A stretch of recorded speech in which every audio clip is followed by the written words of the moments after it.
नाजरीन, मैं हूं आपकी होस्ट डॉक्टर इकरा रहमान और मेरे साथ मौजूद है मेरी को होस्ट डॉक्टर कपूर अक्की चंचला। अस्सलाम वालेकुम नाजरीन। और आप देख रहे हैं मीडिया फोकस चैनल पे अपना favourite programme health for all.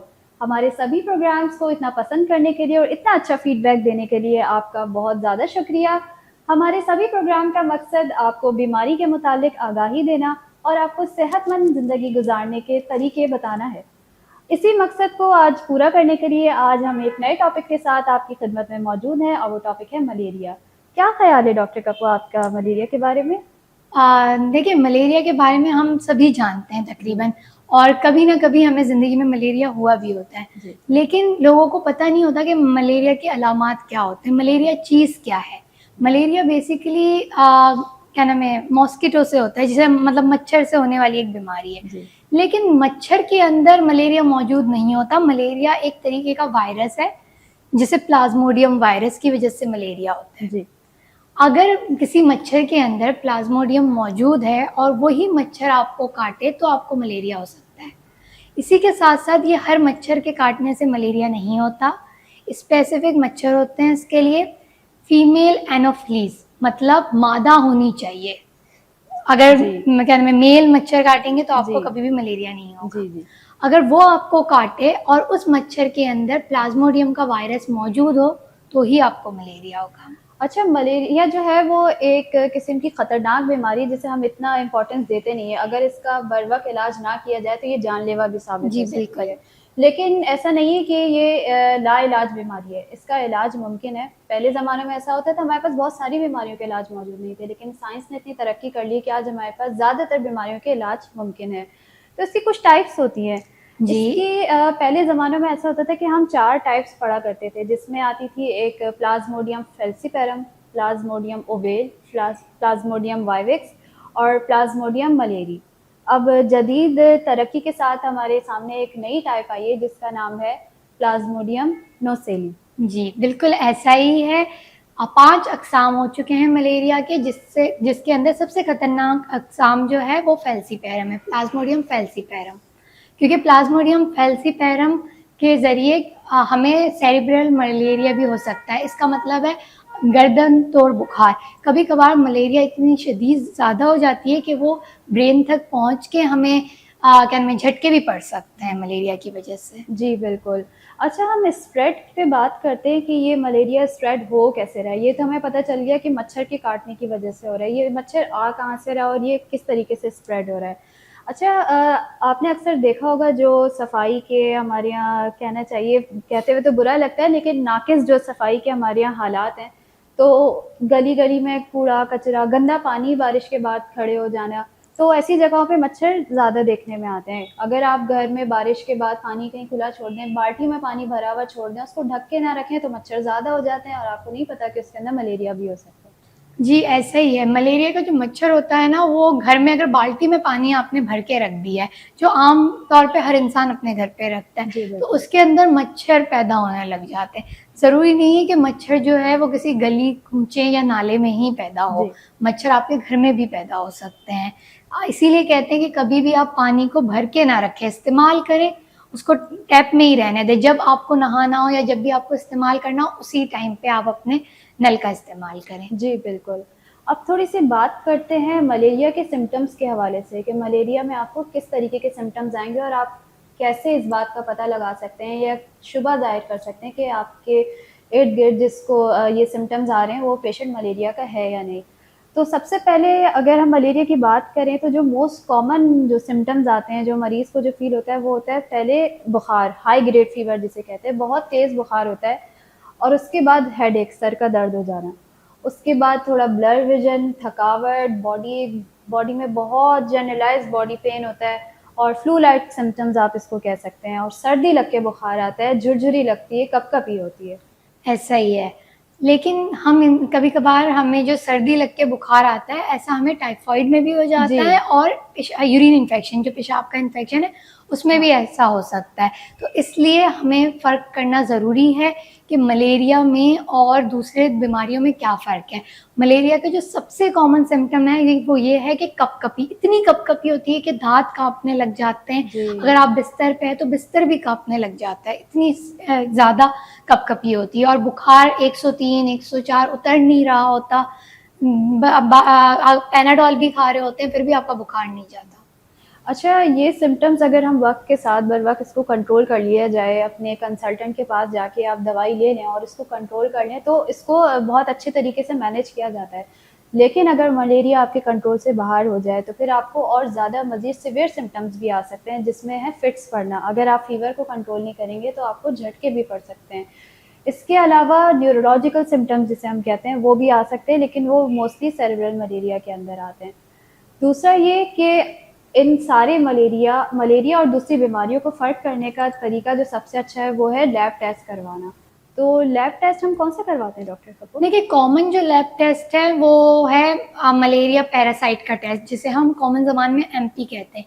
लेकिन इस टेस्ट से हमें ज़्यादा कुछ पता नहीं चलता, खाली हमें ये पता चलता है कि मलेरिया पॉजिटिव है कि नेगेटिव है। देन हमारे पास जो आजकल कॉमनली प्रैक्टिस में हम इस्तेमाल करते हैं MPICT। इसके अंदर हमें ये पता चल जाता है कि ये प्लाज्मोडियम फैल्सीपैरम है या नॉन फैल्सीपैरम है।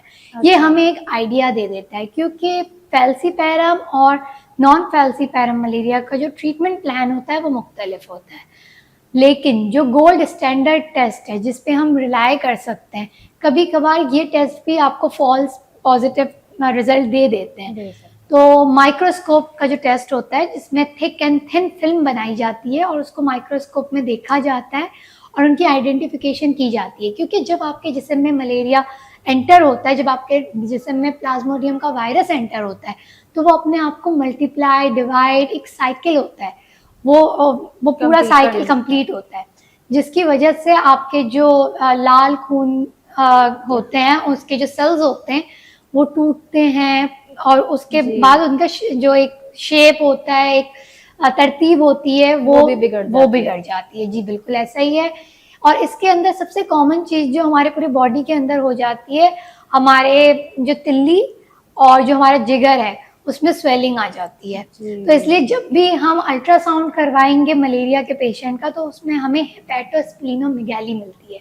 इसका यही मतलब है कि तिल्ली और जिगर में बढ़ जाना, सूजन सी आ जाना। जी ठीक है, तो हमने काफ़ी बात की साइन एंड सिम्टम्स पे और डायग्नोस्टिक टेस्ट के ऊपर। अब थोड़ी बात कर लेते हैं कि वो कौन लोग हैं जिन्हें मलेरिया के रिस्क पे है, जिनको मलेरिया जल्दी अटैक कर सकता है। वो लोग इस बीमारी से ज़्यादा, किसी भी बीमारी से वो लोग ज़्यादा प्रोन होते हैं जिनके अपनी जिस्म के अंदर क़ुव्वत मुदाफ़अत कम होती है। तो वो लोग जो HIV या एड्स के मरीज़ हों, या वो प्रेग्नेंट ख़वातीन जो कि बहुत ज़्यादा इम्यूनो कॉम्प्रोमाइज़ हों, या 5 साल से कम उम्र बच्चे, तो वो लोग किसी भी बीमारी के और मलेरिया से भी बहुत ज़्यादा प्रोन होते हैं। जी बिल्कुल ऐसा ही है। अब हम आ जाते हैं इसके ट्रीटमेंट प्लान में, हम किस तरीके से मलेरिया को मैनेज कर सकते हैं। मलेरिया को मैनेज बहुत सिंपली किया जाता है, क्योंकि हमारे पास मलेरिया से रिलेटेड दवाइयाँ मौजूद हैं।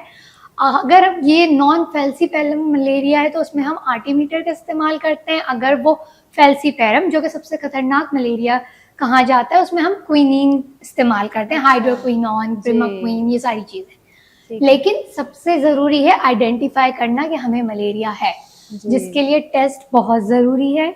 और इसके साथ साथ हम खुद से ट्रीटमेंट बिल्कुल नहीं ले सकते। अगर हमें डाउट भी है, टेस्ट में भी पॉजिटिव आ चुका है, तो हमें चाहिए कि हम डॉक्टर के पास जाए और वहाँ जाकर उनसे ट्रीटमेंट प्लान ले, क्योंकि बच्चों में वज़न के हिसाब से दवाई दी जाती है और बड़ों के अंदर भी वेट मैटर करता है। इसलिए आपको ज़रूरी है कि अपने डॉक्टर के पास जाएं। जैसे ही आपको फर्स्ट सिम्टम आए, यानी आपको फीवर हो या आपको कपकपी चढ़ के बुखार आए, आप अपने घर में किसी बच्चे को इस हालत में देखें या आपको खुद ये सिम्टम्स हो, तो फ़ौरन से डॉक्टर के पास जाइए और इसका ट्रीटमेंट प्लान लीजिए। ट्रीटमेंट प्लान कुछ बहुत ज़्यादा लंबा नहीं है। अगर आप इनिशियल फेज़ में वक्त पे डॉक्टर के पास पहुँच गए तो आपको ज़्यादा से ज़्यादा 3 दिन का कोर्स करना पड़ेगा, जिसमें आपको इस दवाई की 6 डोजेज़ देनी होंगी और उसके बाद इंशाल्लाह आप इस बीमारी से छुटकारा पा सकते हैं। अच्छा, अब हम थोड़ी बात कर लेते हैं प्रिवेंशन के ऊपर कि हम इस बीमारी से कैसे बच सकते हैं। देखिए, अगर हम इस बीमारी से बचने की बात करें तो सबसे पहले आ जाता है मच्छरदानी का इस्तेमाल। Very good. हमारे अवाम में शऊर ही नहीं है कि मच्छरदानी का इस्तेमाल कैसे किया जाता है। जी, बिल्कुल। लोग समझते हैं कि नहीं बस ऐसी चादर डाल के सो जाते हैं, नहीं, लेकिन ऐसा नहीं, दूसरे मुल्कों में मच्छरदानी का इस्तेमाल किया जाता है कि जी। मच्छर हर जगह है। हम जितनी भी एहतियात कर लें, हम मच्छर से नहीं बच नहीं सकते हैं। बच सकते। हम ऐसे टॉपिकल रीजन में रहते हैं जहाँ जी। पर मच्छर हर जगह हर मौजूद है। जगह मौजूद होते हैं। और स्पेशली बच्चों के लिए मच्छरदानी का इस्तेमाल करें, और बच्चों के ऊपर जो आपको मॉस्किटो रिपेलेंट लोशंस आते हैं या क्रीम्स आती हैं, स्प्रेज भी आते हैं, आपने जी जी अक्सर बिल्कुल, देखा होगा। स्प्रेज भी आते हैं, वो उनकी स्किन पे अप्लाई करें ताकि हाँ। उनको मच्छर ना काट सके। क्योंकि आम जबान में हम कहते हैं जिनका खून मीठा होता है उनको उन्हें मच्छर ज्यादा काटते हैं। जी बिल्कुल। इसके साथ-साथ मैं एक बात ये ऐड करना चाहूँगी कि इन सारी चीज़ों के साथ-साथ हमें अपनी हाइजीन का ख़्याल रखना ये भी बहुत ज़रूरी है। क्योंकि जब तक हम हाइजीन मेंटेन नहीं करेंगे, मच्छरों से, कीड़े-मकोड़ों से और दूसरे जानलेवा किस्म के जानवरों से और गंदगी से और बीमारियों से नहीं बचा जा सकता है। जी तो इसके बिल्कुल। लिए ज़रूरी है कि आप पानी को कवर करके रखें। आपके घर में जो बाल्टियाँ हैं, वॉशरूम्स हैं, उसको ढक के रखें। अगर किचन में आप बॉयल वाटर यूज़ करते हैं, अगर पानी उबल रहा है, आप उसको कवर करके रखें। घर पे कमरे में जो पानी के ग्लास रखे हुए हैं, उसको कवर करके रखें। एज़ अ शहरी, एज़ अ सिटीज़न हमारी ये ज़िम्मेदारी बनती है, अगर आपके घर के करीब किसी सड़क पे आपके घर के सामने पानी पड़ा हुआ है, बह रहा है, या किसी सीवरेज का पानी है या वैसे ही बारिश का पानी खड़ा हुआ है, तो कोशिश करें मोहल्ले वालों के साथ मिलके खुद से अपनी मदद आपके तहत, क्योंकि हमारे यहाँ मदद करने के लिए लोग कम आते हैं, लेकिन ज़्यादातर हमें खुद ही करनी पड़ती है। तो खुद मदद करें अपनी और उस पानी को साफ़ करने की कोशिश करें। ड्रेनेज सिस्टम कोई बनाएँ, कंप्लेंट्स करें, लोगों को रीच आउट करें कि हमारे मोहल्ले में सफाई-सुथराई का कोई जी इंतज़ाम करें, बिल्कुल। क्योंकि ये आपको अपने लिए खुद करना पड़ेगा, कोई आपके लिए नहीं करेगा। तो हाइजीन, पर्सनल हाइजीन भी और एनवायरमेंटल हाइजीन, दोनों चीज़ों का ख़्याल आपने रखना है।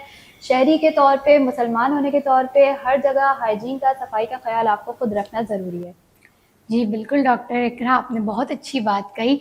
हमें चाहिए कि हम अपने हैंड वॉशिंग और क्या नाम है, अपनी स्किन रोज़ नहाएं ताकि हमारी स्किन से कोई स्मेल ना आए या मच्छर वगैरह हमारी तरफ किसी स्मेल की वजह से अट्रैक्ट ना हो। जी, और बिल्कुल। घर वगैरह को सफाई रखें, सफाई सुथराई का इतना ख्याल रखें। सफाई जो है वो निस्फ़ ईमान है। जी, तो बिल्कुल। अगर हम घर को साफ रखेंगे तो मच्छर हमारे घर में कम आएंगे। जी। उसके साथ साथ हम स्प्रेज वगैरह इस्तेमाल करें, जो मच्छर मारने के दूसरी स्प्रेज चीज़ आते हैं। आप ये भी कर सकते हैं कि अगर आप लॉन्ग स्लीव्स वाले, फुल आस्तीन वाले कपड़े पहनेंगे, फुल ट्राउज़र्स वगैरह पहने, शॉर्ट्स ना पहने, सॉक्स वगैरह पहन के रखें, तो भी आप मच्छर के काटने से बच सकते हैं। क्योंकि इस बीमारी के अंदर आपने करना ही यही है कि मॉस्किटो बाइट, मच्छर के काटने को रिपेल करना है। आपने इससे बचना है कि आपको मच्छर ना काटे।